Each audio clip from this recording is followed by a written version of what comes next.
Hello everyone, আসসালামু আলাইকুম। চলে আসলাম তোমাদের মাঝে মজাদার তালের পিঠার রেসিপি নিয়ে। আশা করছি পুরো ভিডিওটাই জুড়ে থাকবে।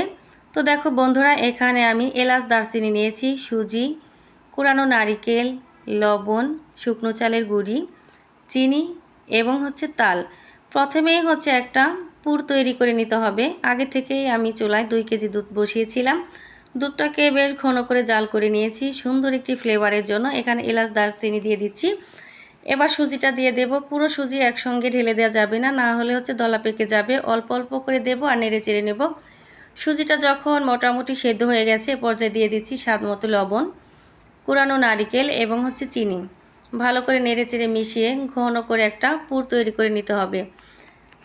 এই পুরটা যদি পাতলা হয় তাহলে কিন্তু পিঠা বানাতে সুবিধা হবে না, সেদিকে অবশ্যই খেয়াল রাখতে হবে।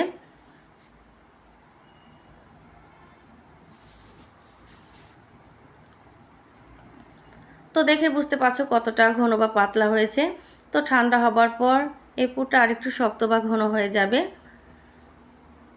তো চুলায় পাতিলে আমি পানি বসিয়েছি, দিয়ে দিলাম লবণ এবং এখানে দিয়ে দিয়েছি তাল। তালটা দেওয়ার সময় বন্ধুরা স্কিপ হয়ে গেছে, ভিডিও করতে পারিনি। তো তাল দেওয়ার পর বেশ কিছুক্ষণ আমি জাল করে নিয়েছি। তারপরে দিয়ে দিচ্ছি এখানে শুকনো চালের গুঁড়ি এবং লবণ। আটাটাকে খুব ভালো করে সিদ্ধ করে নিতে হবে। খুব সহজেই এই পিঠাটা বানানো যায়, খেতেও মাশাআল্লাহ দারুণ হয়। তো গরম গরম অবস্থায় আটাটাকে আমি মথে নেব সফট করে। তো যে যেখান থেকে আমার ভিডিওটি দেখছো তোমাদের সবাইকে অসংখ্য ধন্যবাদ এবং দোয়া এবং ভালোবাসা রইল। নতুন বন্ধু যারা ভিডিওটি দেখছো আমার চ্যানেলটাকে ভিজিট করে রেখো, আমাকে সাপোর্ট এবং ভালোবাসা দিও। আমিও ইনশাআল্লাহ তোমাদের সাপোর্ট এবং ভালোবাসা দেব। তো আটাটা আমার একদমই সুন্দর করে মথে নেওয়া হয়ে গেছে। এবার পিঠা বানানোর পালা। অল্প অল্প করে আটা নেব আর বড় সাইজের একটা রুটি বানিয়ে নেব প্রথমেই।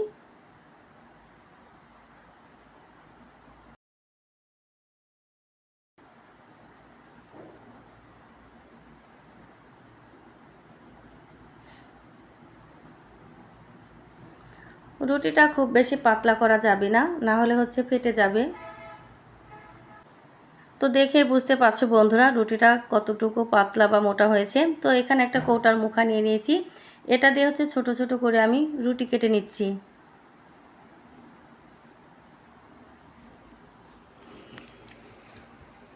খুব সহজেই কিন্তু এই পিঠাটা বানানো যায়। যারা একবার বানাওনি তারা একবার এই ভিডিওটা দেখে বানাতে পারবে।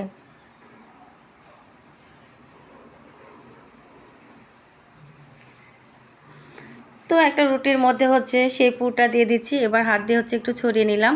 আর একটা রুটি দিয়ে মুখটাকে আটকে নিতে হবে। তো কিভাবে পিঠাটা বানাচ্ছি বন্ধুরা দেখেই বুঝতে পারছো।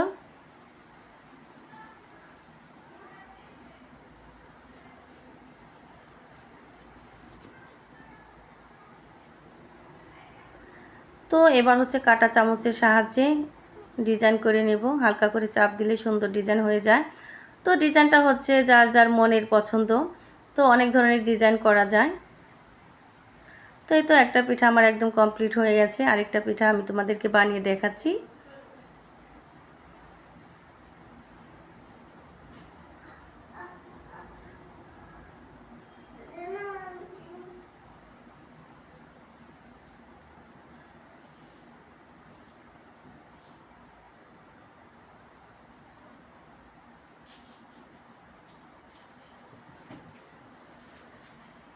তো আরেকটা পিঠা আমার বানানো হয়ে গেছে। একইভাবে সবগুলো পিঠা বানিয়ে নেব।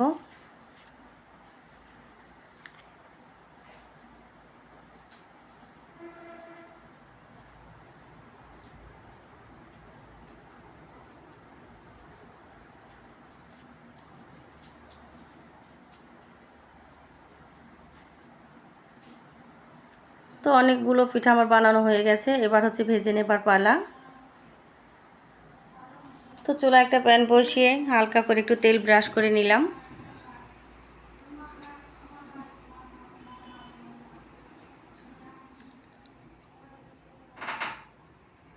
তো পিঠাগুলো দিয়ে ঢাকনা দিয়ে ঢেকে রাখবো।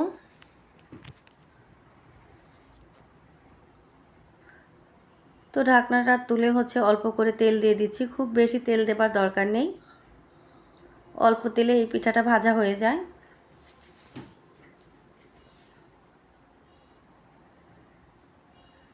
তো মোট 3 বার পিঠাটাকে উল্টে পাল্টে ভেজে নিতে হবে।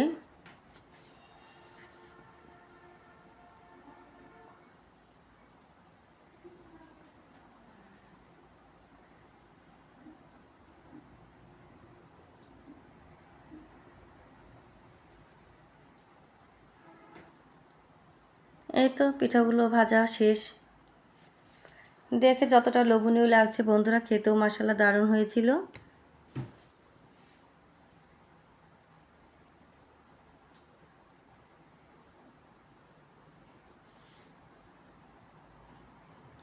তো এক এক করে সবগুলো পিঠাই ভেজে নেব।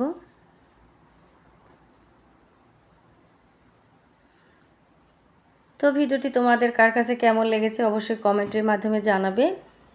আর যদি ভিডিওটি একটু হলে ভালো লেগে থাকে তোমাদের, লাইক কমেন্ট শেয়ার করে পাশে থেকো।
তো এক এক করে সবগুলো পিঠাই অফ ক্যামেরায় ভেজে নেব।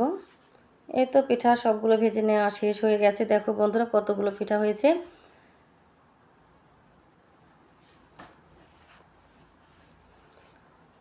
তালের সিজন থাকতে বন্ধুরা একবার হলেও ট্রাই করে দেখো, অবশ্যই আশা করছি ভালো লাগবে।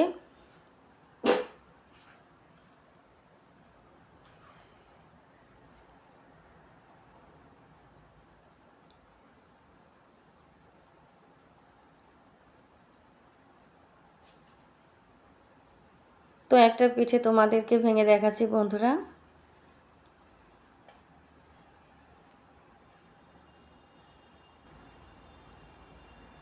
আবারও বলছি বন্ধুরা, ভিডিওটি তোমাদের কার কাছে কেমন লেগেছে অবশ্যই কমেন্টের মাধ্যমে আমাকে জানাতে ভুলো না। তোমাদের সুন্দর সুন্দর মন্তব্যে নতুন ভিডিও বানাতে আমাকে উৎসাহিত করবে।